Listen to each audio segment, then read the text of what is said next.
Can Iran's hypersonic missiles truly threaten the USS Abraham Lincoln?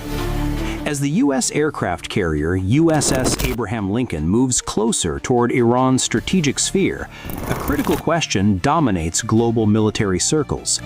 Could Iran's hypersonic missiles turn into a nightmare for America's naval pride? Iran's most feared weapon today isn't a conventional ballistic missile.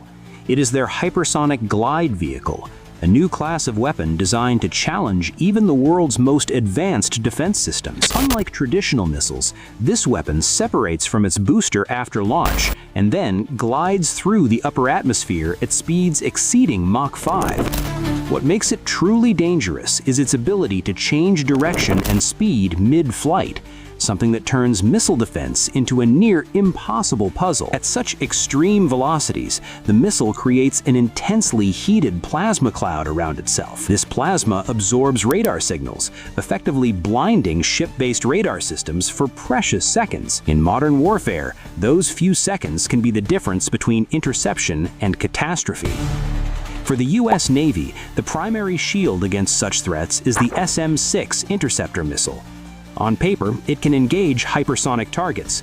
In reality, intercepting a maneuvering hypersonic weapon is often compared to hitting a bullet with another bullet while both are changing direction. The margin for error is microscopic. But firepower alone isn't the full equation. Before Iran can strike, it must first find the carrier. An aircraft carrier is a constantly moving target. Satellite data, drones, and maritime surveillance are required to track its position. But all of these can be jammed, spoofed, or disrupted by U.S. electronic warfare. At cruising speed, a carrier's position can change significantly within minutes, turning slightly outdated intelligence into a fatal miscalculation. This leads to a crucial point. Iran may not need to sink the carrier to achieve its objective. Destroying a Nimitz-class carrier with a single non-nuclear missile is highly unlikely. However, a precise strike on the flight deck could result in what military planners call a mission kill. The ship would remain afloat, but aircraft would be unable to take off or land. In practical terms, the carrier would be removed from the battlefield. Electronic warfare further complicates the picture. Before impact,